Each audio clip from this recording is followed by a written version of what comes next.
Scalpers are back to ruin your PlayStation dreams. The Norwegian government has Nintendo in their sights and the adorable Pokémon artwork that was nearly lost forever. I'm Ash Dixon and this is GINX News. The PlayStation Portal has sold out, which is obviously not great news for anyone that wants to get their hands on one, but it's fantastic news for both Sony and the scum that is the scalping community. Rather unsurprisingly, Portals have hit the third-party market where some scalpers are selling the device for up to 50% more than the original cost. The PlayStation Direct store was selling the Portal for about $200.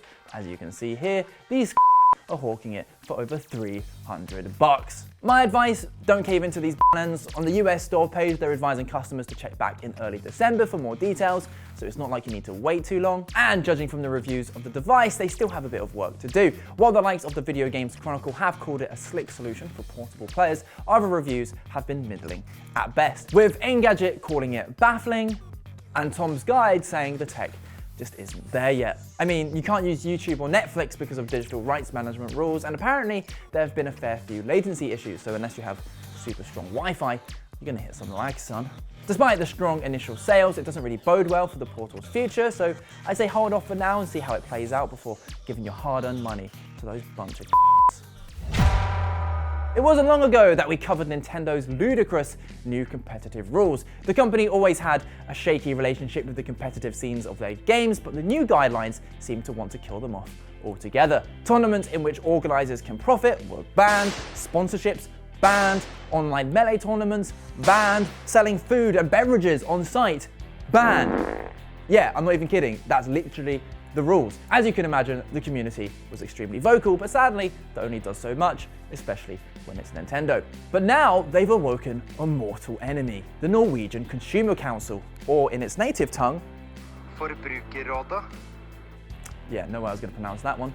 Thanks to Michael, my Norwegian friend, for that. And that might not sound too threatening. What's a Scandinavian government agency going to do about it? Well, they've already taken on Nintendo twice, and won both times. Those court battles made it so Nintendo had to fix controllers suffering from Joy-Con drift and to let users cancel their pre-orders on Switch. Well, one of their senior advisors, Thomas Iverson, has argued that Nintendo shouldn't be able to make new rules because they weren't presented when players first bought Smash Ultimate. But he also takes issue with Nintendo not allowing any modifications to the game. You see, back in 1992, Nintendo famously went to court against Galoob, the creators of the Game Genie. Now, for you older folk out there, you'll remember that as the cheat device that lets you add things like extra lives and level skips to your games. Well, Nintendo famously lost that case, and it set a precedent for game modification. Well, the Consumer Council plans to take its complaints further and share them with other European consumer bodies. And considering the strength of the case, that could lead to EU-wide legal action against Nintendo. That's not only great for all of those in the EU, but we've also seen that EU policy can actually benefit consumers worldwide, such as Apple transitioning to the USB-C port for their iPhones. Now, this is bureaucracy we're talking about, so the process is going to take some time, but it's nice to see politicians on the right side of video games for once.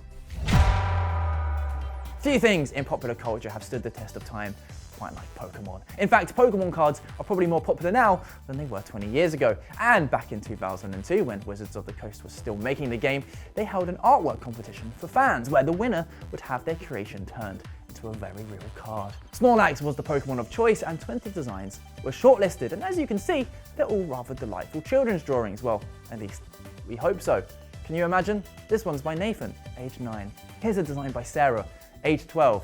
And this one's by Daniel, age 38. Well, it was a Snorlax by Craig Turvey that won, and considering the high contrast design, you can see why. Now, I couldn't seem to track down his age when he submitted the artwork, but it does look like he was at college at the time, which explains why the art is a bit more refined on this one. It went on to be mass produced, and graded and signed versions of the card can now go for well over $1,000. The competition was decided by a vote via this rather ancient looking website. It was here that all the art was hosted, and it was thought that the collection was lost forever when it later went offline. But this year, the Pokemon newsletter Johto Times managed to track down high quality images of all final 20 Snorlax designs. And I can't help but laugh at how different the competition would look if it was held today. I mean, first of all, it would basically just be a sea of adult submissions.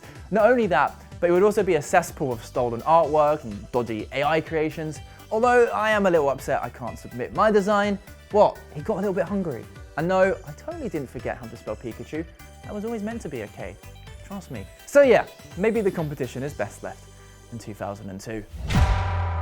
Power Wash Simulator has got a new DLC. First came Tomb Raider, then Final Fantasy VII, and who could forget the SpongeBob SquarePants pack, where you could realize your janitorial dreams of cleaning the Krusty Krab and the Chum Bucket.